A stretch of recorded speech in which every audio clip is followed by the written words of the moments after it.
A video that you mentioned earlier that had done some numbers, was the one on Yahweh. I believe it's Yahweh and his Asherah. Was that the? Mhm. I'd love for our listeners to just kind of hear what that was about.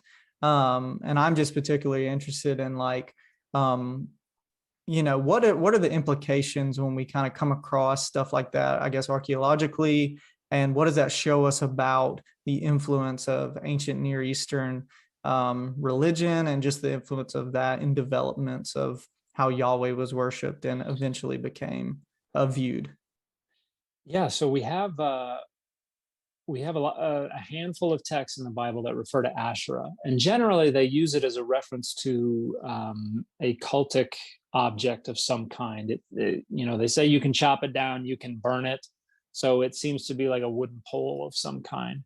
And we know from other materials, from Phoenicia and from Ugard and from elsewhere, that Asherah was a goddess that was worshipped in the area, Northwest Semitic goddess, and she was the consort, the partner of the high deity El, the mother, the creatrix, is what one Ugaritic text calls her, of the 70 gods.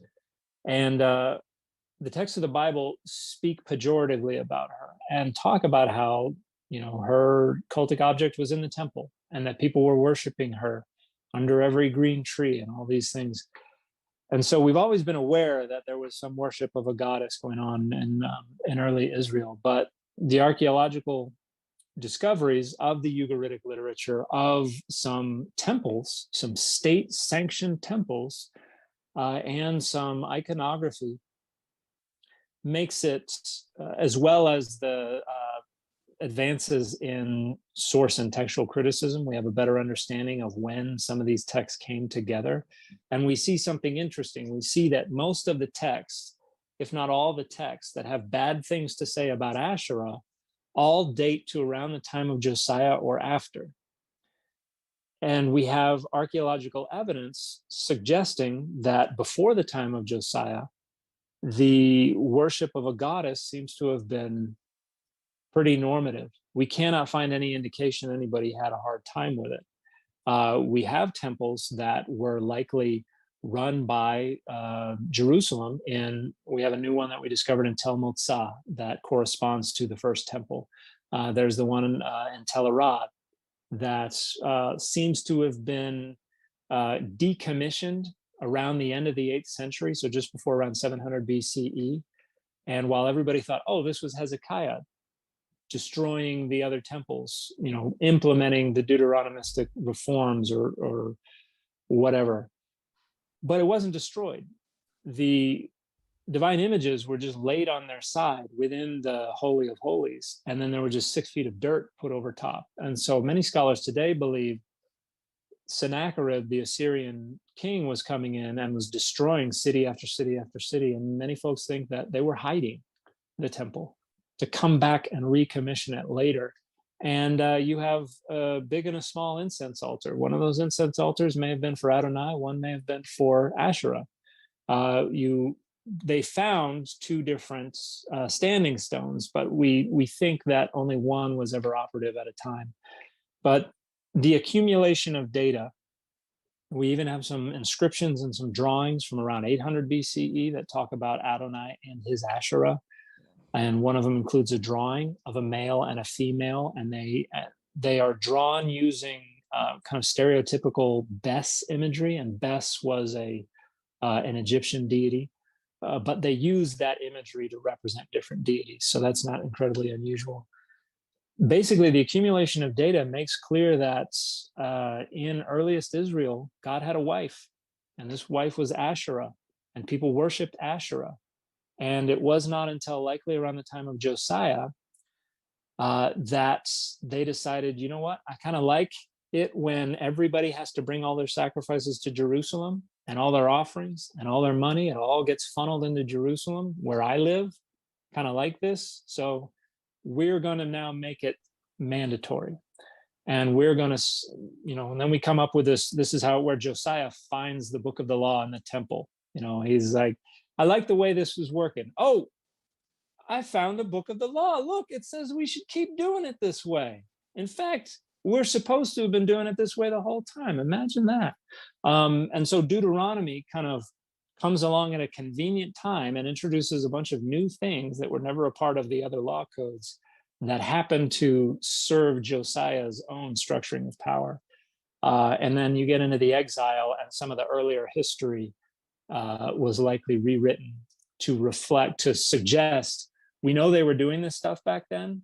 We now have this idea that we never should have been doing this stuff. So we're going to talk about these kings as wicked.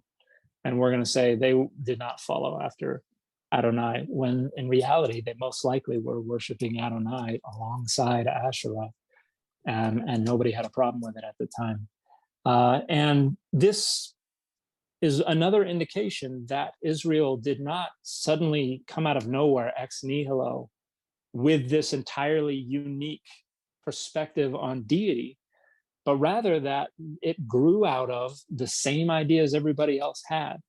But then they formed a group, and the experiences and the identity politics of that group, as they're being knocked around in this area, the Philistines are coming after them, the Aramaeans are coming after them, the Moabites are coming after them, the Egyptians, the Assyrians, the Babylonians, all of that pressure forces them to change their perceptions and their ideas about deity. And it changes in ways that other nations don't experience. And so slowly, Adonai becomes a unique deity.